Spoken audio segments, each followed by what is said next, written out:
سنو گے ذرا ذہن کو حاضر کر کے سنو، ایک بار کہہ لو سبحان اللہ،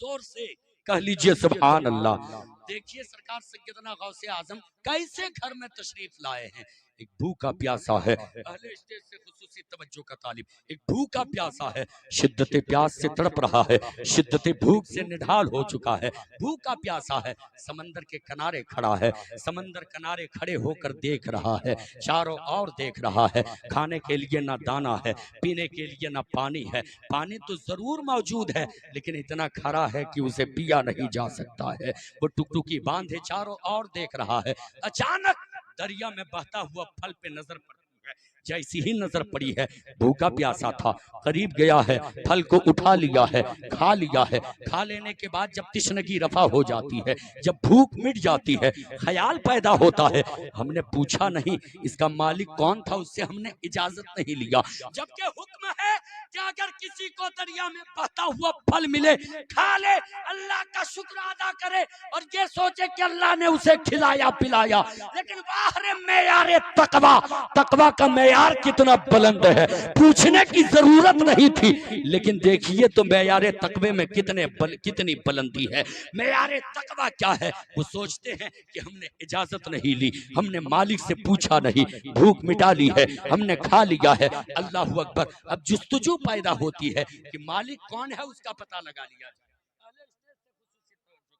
مالک کون ہے اس کا پتہ لگا لیا جائے، جیسی ہی وہ اس کے جستجو میں نکلے ہیں، دریا کنارے چلے ہیں، چلتے چلتے ایک جگہ پہ جا کے کھڑا ہوتے ہیں جہاں سے ایک باغیچہ نظر آتا ہے جس میں کچھ ایسے درخت ہیں جس کی شاخیں سمندر کے اور ہے، دریا کے اور ہے، انہوں نے یہ سوچ لیا، یہ طے کر لیا، ہو سکتا ہے اسی باغیچے کا وہ پھل ہو جو پھل ہم نے کھایا تھا، اللہ اکبر، اب یہ سوچ لینے کے بعد اس باغیچے کے مالک کی تلاش میں نکلتے ہیں، پتا چلتا ہے کہ اس کا مالک عبداللہ سومئی ہیں، عبداللہ سومئی کے بارگاہ میں جا کے حاضری دیتے ہیں، کہتے حضور آپ کے باغیچے سے غالباً ایک پھل دریا میں بہتا ہوا گیا تھا، میں نے اس پھل کو اٹھا لیا کھا لیا، آپ سے اجازت نہیں لی، حضور میری اس غلطی کو معاف کر دیجئے، میری اس خطا کو معاف کر دیجئے، اتنا سننا ہوتا ہے، عبداللہ سومئی کہتے ہیں اے ابو صالح موسیٰ جنگی دوست، اگر تم چاہتے ہو کہ تیری معافی کی تلافی ہو، تم اپنی غلطی کی معافی چاہتے ہو تو سنو جس باغیچے کا تو نے پھل پایا ہے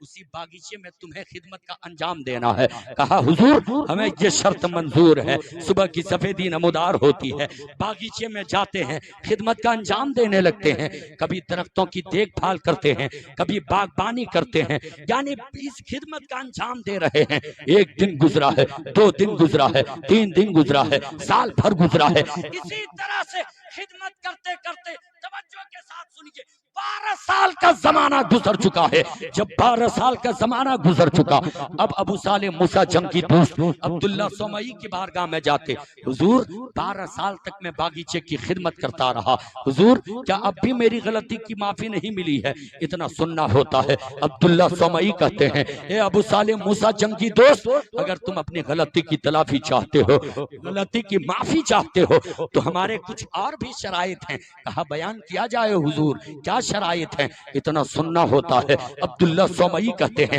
اگر تم اپنی غلطی کی معافی چاہتے ہو تو سنو، میری ایک بیٹی ہے جو گونگی بھی ہے، لنگڑی بھی ہے، اندھی بھی ہے، بہری بھی ہے، تمہیں اس سے نکاح کرنا ہے، اگر تم اس سے نکاح کر لو گے تو غلطی کو میں معاف کر دوں گا، اتنا سننا ہوتا ہے، ابو صالح موسیٰ جنگی دوست کہتے ہیں حضور ہمیں یہ شرط منظور ہے، اللہ اکبر، وہ کیسے پاک باز تھے کہ اپنی چھوٹی غلطی کی معافی کے لیے اتنا بڑا قدم اٹھا رہے ہیں، آج جب کوئی کسی سے نکاح کرتا ہے 1000 بار دیکھ لیتا ہے، 1000 بار تفتیش کر لیتا ہے، لیکن اپنی غلطی کی جو غلطی ہے ہی نہیں اس کی معافی کے لیے اتنا بڑا قدم اٹھا رہے ہیں کہ جو لنگڑی ہے، جو گونگی ہے، جو بہری ہے، جو اندھی ہے، اس سے بھی نکاح کرنے کو تیار ہے، حضور میری غلطی معاف کر دیجئے گا نا، کہا نکاح کر لو تیری غلطی معاف کر دوں گا، وقت معینہ پر نکاح کر چکے ہیں، اب جب نکاح کر لیے، نکاح کر لینے کے بعد اجلہ عروسی میں جاتے ہیں، جب اجلہ عروسی میں جاتے ہیں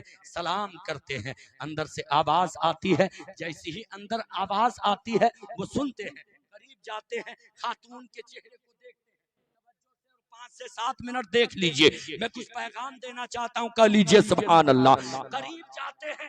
خاتون پہ نظر پڑتی ہے، حسینہ جمیلہ بیٹھی ہوئی ہے، ایک خوبصورت ملکہ بیٹھی ہوئی ہے، جیسی ہی دیکھا ہے پلٹ کر باہر آئے ہیں، عبداللہ سمعی سے جا کے کہتے ہیں حضور میری غلطی کو معاف کر دیجئے، میری خطا کو معاف کر دیجئے۔ کہا کیا ہو گیا؟ کہا آپ نے تو کہا تھا کہ تیرا نکاح اس کے ساتھ ہونا ہے جو اندھی بھی ہے، بہری بھی ہے، گونگی بھی ہے، لیکن حضور اجلائے عروسی میں ہم نے جسے دیکھا ہے، آنکھوں سے دیکھتی بھی ہے، زبان سے بولتی بھی ہے، کانوں سے سنتی بھی ہے، پیروں سے چلتی بھی ہے، حضور میری خطا معاف کر دیجئے۔ کیا یہ کوئی دوسری خاتون ہے؟ اتنا سننا ہوتا ہے۔ عبداللہ سمعی کہتے ہیں نہیں نہیں، یہ وہی خاتون ہے جس کو ہم نے تمہارے نکاح میں دیا ہے۔ کہا حضور پھر معاملہ کیا ہے؟ کہا سنو، میں نے اپنی بیٹی کو اندھی اس لیے کہا ہے کہ میری بیٹی نے اپنی آنکھوں سے کسی غیر محرم کے جانب نہیں دیکھا ہے، میں نے اپنی بیٹی کو لنگڑی اس لیے کہا ہے کہ میری بیٹی نے میری اجازت کے بغیر اپنے قدم کو گھر سے باہر نہیں نکالا ہے، میں نے اپنی بیٹی کو بہری اس لیے کہا ہے کہ اس نے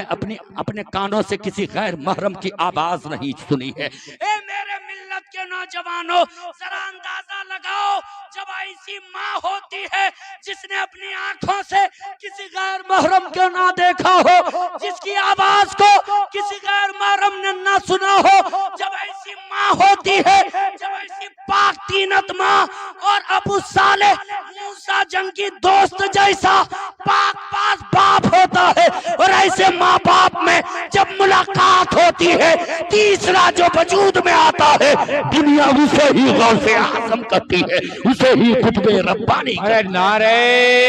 تکبیر، نعرہ رسالت، جشن غوث الورا کانفرنس، علامہ صدام حسین صاحب جامع۔ سبحان اللہ۔ ہماری ماں بہنوں کی حالات کو دیکھیے، ہم اپنی بیٹیوں کا نام ام الخیر فاطمہ رکھتے ہیں۔ توجہ کے ساتھ سنیے، یہ تلخ تو ضرور ہے لیکن حقائق سے تعلق رکھنے والی باتیں ہیں۔ ہم اپنی بیٹیوں کا نام ام الخیر فاطمہ غوث اعظم کی ماں کے نام پر رکھتے ہیں، اپنی بیٹیوں کا نام عائشہ رکھتے ہیں، لیکن کیا کبھی گھر کا محاسبہ کیا، کبھی کیا گھر کا جائزہ لیا کہ وہ ہماری بہنیں ہوتی ہیں، وہ ام الخیر فاطمہ نام کی ہوتی ہیں، وہ فاطمہ نام کی ہوتی ہیں، وہ عائشہ نام کی ہوتی ہے، لیکن برسر بازار جب وہ کسی بھیڑ میں جاتی ہے تو برسر بازار ہماری ماں بہنیں بے پردگی کا شکار ہوتی ہیں، دنیا کے لوگ ان کی بے پردگی کا نظارہ کرتے ہیں۔ اللہ اکبر، ذرا دیکھیے تو ہم غوث اعظم کے غلام ہیں، ان کی والدہ کے نام پر اپنی بیٹیوں کا نام رکھتے ہیں، نام ام الخیر فاطمہ ضرور ہے لیکن بھیڑ میں جا کے بے پردگی کا شکار ہو رہی ہیں۔ وجہ کیا ہے؟ وجہ یہ ہے کہ ہم نے اپنی بیٹیوں کا نام فاطمہ رکھ لیا، ام الخیر فاطمہ رکھ لیا، عائشہ رکھ لیا، لیکن انہیں یہ تعلیم نہیں دی کہ ام الخیر فاطمہ کا پردے کا عالم کیا تھا، سجدہ فاطمہ کا پردے کا عالم کیا تھا، سجدہ عائشہ کی زندگی کیسی تھی۔ اگر اپنی بیٹیوں کو ان مقدس خواتین کی تعلیمات سے آگاہ کر دیے ہوتے تو خدا کی قسم ہماری بیٹیاں جان دینا گوارا کر لیتی، عزتوں کو نیلام کرنا گوارا نہ کرتی۔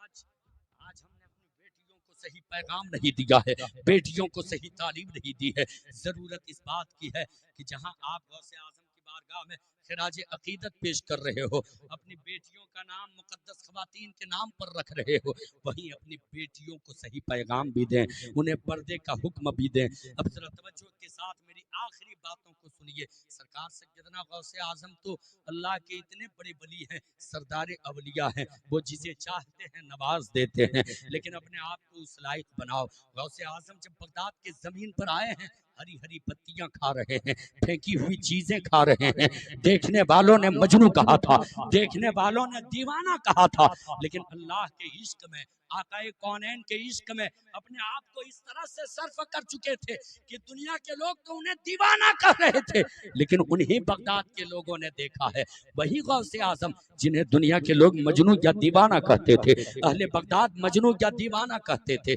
جب مقام غوثیت پہ فائز ہوئے ہیں تو وہی غوث اعظم کرسی خطابت پر بیٹھ کر کے کہہ رہے ہیں کہ سنو، جو میرے مدرسے کے جانب سے گزر جائے گا قیامت کے دن میں اس کی بھی بخشش کے لیے دعا کروں گا، میں اس کی بھی سفارش کروں گا قیامت۔ اللہ اکبر، یہ غوث اعظم کا پاور ہے۔ اس غوث اعظم کی بارگاہ میں خراج عقیدت پیش کرنے بیٹھے ہیں تو یہاں سے یہ پیغام لے کے جائیں کہ دنیا کیا چاہتی ہے یہ آپ کو نہیں دیکھنا ہے. اپنے ایمان میں اتنی مضبوطی لاؤ, اپنے اعمال کو اتنے بہتر بناؤ کہ تمہیں دنیا کے لوگ دیکھے تو یہ کہے دیکھیے غوث اعظم کا دیوانہ ہے. تم جب اپنی زبان سے آپ اپنی زبان سے کہو گے کہ ہم غوث اعظم کے دیوانہ ہیں, ہم غوث اعظم کا نام لیوا ہیں, ہم غوث کے غلام ہیں, پھر آپ نماز بھی پڑھو گے. اہل اسٹیج سے خصوصی توجہ کا طالب, نماز بھی پڑھو گے, غریبوں کی مدد بھی کرو گے. دنیا کے لوگ پوچھیں گے تم نماز پڑھ رہے ہو, تم آپ کہو گے ہاں ہاں میں نماز اس لیے پڑھ رہا ہوں کہ یہ قانون میرے مصطفیٰ نے دیا ہے, سرکار غوث اعظم نے یہ طریقہ ہمیں سکھایا ہے. آپ جب غریبوں کی مدد کرو گے, دنیا کہے گی تم غریبوں کی مدد کر رہے ہو, آپ کہو گے ہاں ہاں میں غلام غوث ہوں, میرے غوث نے اپنے در سے کسی منگتے کو خالی ہاتھ واپس نہیں بھیجا ہے, غریبوں کا خیال رکھا ہے, یتیموں کا خیال رکھا ہے. تب دنیا کے لوگ یہ کہنے پہ مجبور ہو جائیں گے دیکھ تو ذرا یہ اپنے آپ کو غلام غوث بھی کہتا ہے, نماز بھی پڑھتا ہے, وقتوں پہ جا جا کے سجدہ بھی کرتا ہے, غریبوں کا کام بھی آتا ہے, زکوٰۃ بھی نکالتا ہے, اسلام کے ارکان کا ادا بھی کرتا ہے. جب دنیا کے لوگ دیکھیں گے تو یہ کہنے پہ مجبور ہو جائیں گے کہ جب غوث اعظم کا غلام اتنا اچھا ہے تو بغداد والے غوث اعظم کتنے اچھے ہو. آج ہم نے اپنے وجود سے یہ بتانے کی کوشش نہیں کی ہے کہ ہمارا مذہب کتنا ستھرا ہے, ہمارا مذہب کتنا صاف ہے, ہم اولیاء کے غلام ہیں تو ہمارے اولیاء کیسے ہیں, ہم کیسے ہیں, یہ اپنے اعمال سے آج بتانے کی ضرورت ہے. نمازوں کی پابندی کیجیے, جوانوں کو بھی بتائیے. آج کوئی باپ اپنے بیٹے کو یہ نہیں بتاتا, آج ہر باپ اپنے بیٹے کے لیے حویلی تیار کر لیتا ہے, مکان تیار کر لیتا, زمین خرید دیتا ہے, لیکن زمین خریدنے سے پہلے, مکانات کی تعمیر کرنے سے پہلے اپنے بیٹوں کو آپ پہلے یہ بتا دو کہ اسلام کیا چیز ہے, پیغمبر اسلام کی محبت کیا چیز ہے. اس لیے کہ آج دنیاوی سطح پر آپ دیکھ لیجئے عیسائی اپنے بیٹوں کو بچپنے سے اپنے مذہب کی تعلیم دیتا رہتا ہے, یہودی جب اس کا بچہ ماں کے پیٹ میں ہوتا ہے جب ہی سے کوشش کرتا رہتا ہے کہ میرا آنے والا بیٹا جینیس پیدا ہو, میرا آنے والا بیٹا اتنا ہوشیار ہو کہ دنیا والوں پہ اس کا سکہ جبے, دنیا پہ یہ حکومت کرتا ہوا نظر آئے. جب لوگ اپنے اپنے مذہب کی ترویج و اشاعت کے لیے اپنے بچوں کو اس طرح سے پاٹھ اپنے اپنے دھرم کا سبق پڑھا رہے ہیں, بتاؤ تو ایسے زمانے میں ہے کوئی ایسا باپ جو اپنے بیٹے کو یہ پڑھایا ہوگا کہ بیٹا نماز کا کیا طریقہ ہے, بیٹا غسل کا کیا طریقہ ہے, بیٹا وضو کا کیا طریقہ ہے کوئی ایسا باپ جو اپنے بیٹے کو یہ بتایا ہوگا کہ بیٹا پیارے آقا صلی اللہ علیہ وسلم کی محبت میں کیا رکھا ہے. اس لیے میں کہنا چاہتا ہوں مسلمانوں, اپنے بیٹوں کے لیے مکانات کی تعمیر بعد میں کرنا, پہلے اسے آقا کونین سے محبت کا سبق پڑھا دینا, تاکہ آپ کا بیٹا جب جوان ہو تو دنیا والوں سے یہ للکار کر کہے کہ آج ہم کسی منصب پہ بعد میں پہنچے ہیں, پہلے ہمارے گھر والوں نے جو سبق دیا ہے وہ یہ ہے کہ منصب پہ بعد میں پہلے ہم نبی کا غلام بنے ہیں, پہلے ہم غوث کا غلام بنے. ارے واہ کیا کہنے بھائی, بہت اچھے ماشاءاللہ,